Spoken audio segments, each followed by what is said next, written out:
আমি আপনার মামা। আমি 10টা দিকে খেয়াল মেলতেছি, ওই সময় আমার এক ভাস্তি বলছে যে কাকা যারা এই আড়িবারের খবর জানা এরকম করি না তো এমনি বলে ইয়ে বলে আনারে বলে ফার্স্ট মারা গেছে যেটা শুনছি। তো আমি তো আমার বাড়িতে কিরে আমারও বলে ফার্স্ট মারা গেল। ওই খাটাম করে ফোন দিছে, তখন আমি রিজন আমার এইবারে আবার বাগিন আছে, বাগিন নাতি ওর কাছে ফোন দিলাম। হ্যাঁ ফোন দিছে এই ব্যাক করলাম, হয় এই ঘটনা। তখন এই ঘটনা পরে গেলে আমি আইলাম, এই যে ঘটনা দেখলাম এটা এই নিয়ে।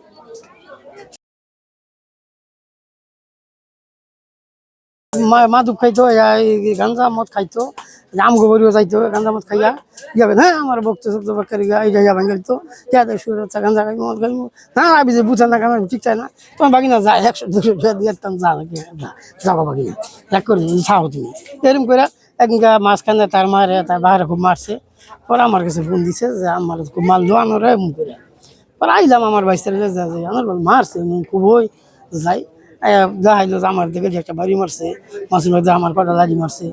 তোকে বাগিনা মাইরো না, বিয়ার সাথে করা লাগবো, হয় বিয়া এখন 20টা করে দেবো 50টা করে দেবো বুঝেন না মতকে এই আজকে যে এখানকার যে মর্মান্তিক যে মৃত্যুর যে ঘটনা, এটা মোটামুটি দুঃসম্পর্ক আমার ফুফাতো ভাই হয়।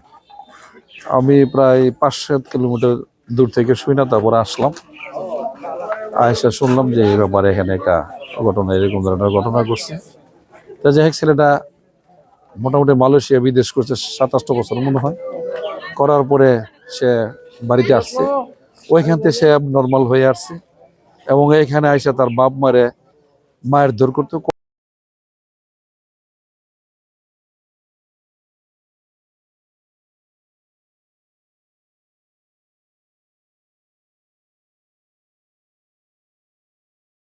এরকম ভাবে সে মানে মায়েরা জিকে কি তোর বাপ মারে মারছে তুই কি আসে বুঝে ও কই মারছি, এইভাবে এরকম ধরনের কথাবার্তা বলে।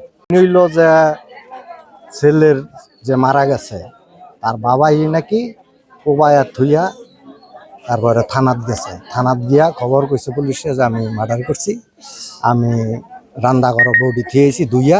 কালকা এই যে মারার যে প্রোগ্রাম মারছে যে এইটা আমি কিচ্ছু বাবু জানি না। তো কালকা আমরা এই অনেক দূরে এই পারে খেয়াল লইছি সারাদিন বড়। তো তার বাপেরে কইছে দান দিত নাঙ্গ দানি যাইতে কইছে ভাইয়ার কইন, আমি কইছি থাক সাইজেতক্ষণ দিয়ে দাও দান। পরে পরে ভাইয়ার কই আইছে, কইছে পরে 10টা আইব। তো এই ভাইয়ার আইছে নাকে সারাদিন বাড়ছাইছে ভাইয়ারের। তা আমরা হ্যাঁ নই এই বহা গালি গালাস মারতো যায়, সাবাল লইছে সাবাল নিয়ে আমি থিয়ে দিছি হামলায়া ইমনরা।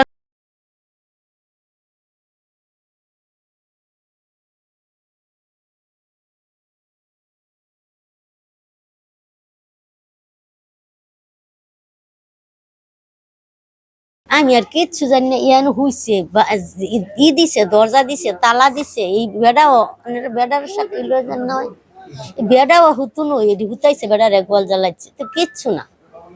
আমি কিচ্ছু আর জানি না, আমরা হ্যাঁ হু কিচ্ছু শুনছি না, আবার কইছেও না কিচ্ছু। এবারে মারছে তার বাপের যে না এইটা মারছে আমারে মারছে, আমার এই যে ঠ্যাঙ্গা লেগে আর তার লাইট আইছে না বড় ওই যে দা আর আমার শাসারে আনছিলাম এবারে আমার শাসারে যে মারবো আমার বাইরে যে মারবো কি করতাম। আর কইছে একবার রিয়াবো দিছি আবার রিয়াবো দিলাম বলে।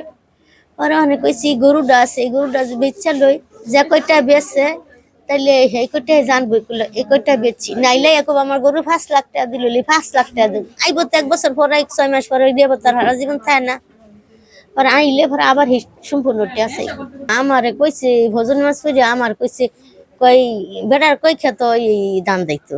আমি বুঝছি ধানের টেহার লাগে বুঝি যাইতেছে ভূতের না দিল তো ভূতে মারবো। হ্যাঁ এর লেগে আমরা এই আর করছি না, আমি আর বেশি তার বাহারে আসছি না টেহাই না দেখ না টেহার লাগে মারবো চাইলে। থানা থেকে ফোন দিয়েছিল যে তুমি ওনার ভিকটিমের বাসায় যাও, যা আসার পর যা ইমার্জেন্সি বলছে ইমার্জেন্সি যাও। পরে আমি আসলাম, আয়সা বাসায় করে পাইনি, পাওয়ার পরে ওইখানে দেখি ভিকটিমের মাঝে উনি আসতেছে, তা ওনারা নিয়ে আইসা আমি রুমে ঢুকলাম, ঢুকার পরে অন্ধকার কিছু দেখা যায় না। পরে বাতি জ্বালাইলাম, বাতি দেওয়ার পরে উনি ডাকতেছে ডাকার পরে ওঠে না। পরে আমি তাকায় দেখি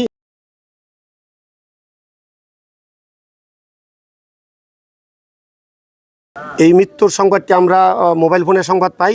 আমরা দ্রুত এই ঘটনাস্থলে এসে এই ঘরের ভিতরে আমরা একটি লাশ দেখতে পাই।